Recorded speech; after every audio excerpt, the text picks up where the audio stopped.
Set to Love, Chapter 7, a Miraculous Ladybug Fanfiction series written, voiced, and thumbnail drawn by me, EB Artix.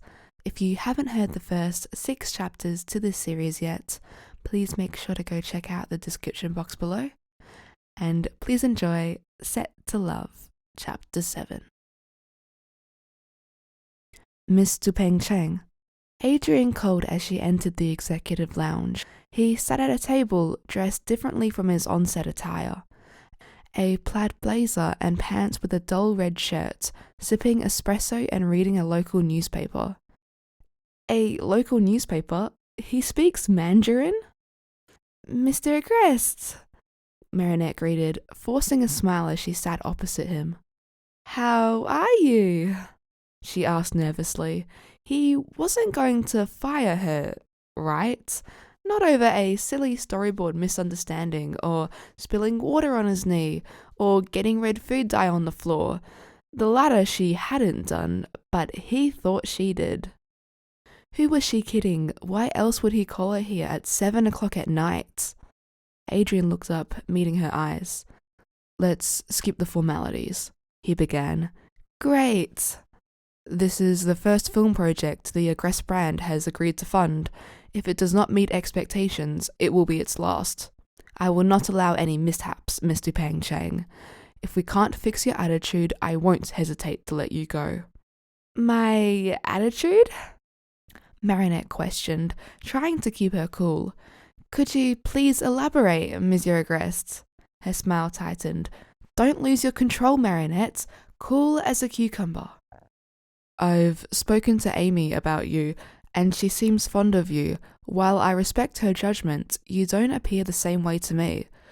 Why is there this discrepancy? I'm not sure how to answer that, Marinette responded.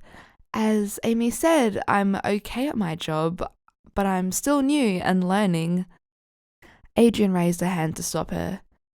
You've worked in the fashion industry before, doing product photos, campaigns, and the like, which isn't dissimilar to being on a film set. I expected you to adjust more quickly. It's just the first day of shooting. Careful, Marinette. Is this about the red food dye? We got it out of the carpet after you left. She explained. She had been on her hands and knees scrubbing for hours while Chloé watched, giving her major déjà vu. Some people never change. I prefer to cut off unproductive relationships quickly, he said coldly, continuing to read his newspaper without even a glance at her. Marinette felt her blood boil at that. How disrespectful. He could not get away with treating people like that. Marinette had 3 principal qualities. 1, she was stubborn. 2, she hated liars. And 3, she had an unwavering sense of justice. And this time, the last one could be her undoing. Why is Adrien Agreste so insufferable? Now she was letting the pot boil over, allowing the floodgates of rage to open wide. All attempts of cooling down vanished as she stood at the fiery gates of hell. If only she had a more reliable filter to, at the very least, sugarcoat her words. Unproductive? Monsieur Agreste, I have done everything you've asked of me.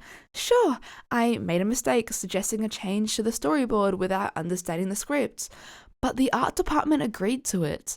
You were the one who took personal offense to the feedback. An outside perspective is valuable, but you ignored it and berated me. And now, over an easy mistake of spilling food dye, you're trying to berate me again? It's like you conveniently don't see all the work me and the team put into the props and set today. Wait, no, you weren't there. What kind of auteur misses the first shoot? Adrien looked up, dumbfounded, clearly trying to formulate a response. Marinette didn't care as she continued. Or is it the water spillage on the plane you're upset about? If so, it's time to separate your personal and work life, Agreste. She felt the fire spit out of her mouth and the urge to leave. He wasn't responding. And why waste energy on scolding a wall? Miss Dupain-Cheng, he finally managed. But her head was already outside the room as she stood up, grabbed her bag, and walked towards the door. And you think I have an attitude issue? Look in the mirror. If anyone has an attitude problem, it's you. She reached for the handle. Have a good night, Monsieur Agreste. As do you, he mumbled, still staring at her, his confident, dominating demeanour abandoned long ago. Marinette walked to her hotel room in a daze, still in fight mode. Once she closed the door and was alone in her hotel room, Tiki flew out of her bag. Marinette! The Kwame scolded.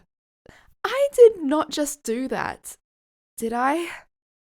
Marinette slapped her hand on her face, her cheeks burning with shock. To Adrien Agreste? I rebuked Adrien bloody Agreste? What were you thinking? I don't know. I should pack my bags now. I am over. She sank onto the floor dramatically, her heart racing as the reality of her outburst hit her like a bus. Tiki flew above her, sighing with concern. Marinette, we really need to work on that temper of yours. Marinette groaned, her face pressed into the plush hotel carpets. I don't know why I'm so sensitive recently. I hope this doesn't reflect badly on Nino.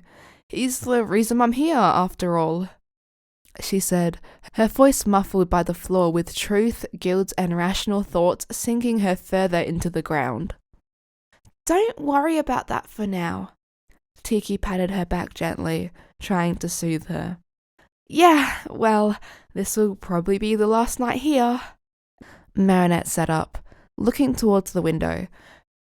Her view was stunning, with skyscrapers towering so impossibly high, casting a soft glow in the dark room. She had no doubt that she would either receive an email of dismissal by 9 the next morning, or should be handing in a resignation letter herself by noon and go quietly. Even if it meant she'd have to take a loan from her parents to pay for the flight back. It's a shame. We haven't explored the city yet. Tiki joined her with antennae drooping with disappointment. She turned to her Kwame, an impulsive idea escaping her mouth. Could we go out then? Like, as Ladybug? Marinette cupped Tiki with her hands, a genuine smile forming on her lips. Yeah, we might as well look around before we leave. What do you say? If you could pick up some lotus root with syrup or tangaloo, I haven't had them in centuries. Tiki grinned with anticipation, her eyes gleaming. Sure thing. Marinette laughed, feeling a bit of her tension melt away. With a determined nod, Marinette called on her transformation, feeling the familiar rush of power as her suit enveloped her. She slid through the hatch in the hotel window and zipped off into the streets below, the city unfolding before her. This gig might be over, but there's nothing a cold breeze couldn't fix, right? Thank you so much for listening. This was Set to Love, Chapter 7. If you guys couldn't tell already, I'm still a bit congested, and I'm also trying to be purposefully quiet because everyone is asleep in my household. It's currently 5:42 in the morning. I will edit this and then upload it instantly. It's a Sunday. I was supposed to release this on Friday, but I've been sick, and I also graduated yesterday. And I've also been a bit emotional about that, so that's not helping my congestion, but... And officially on the schedule, tomorrow I should be releasing Better to Be Held Than Holding On, Part 3.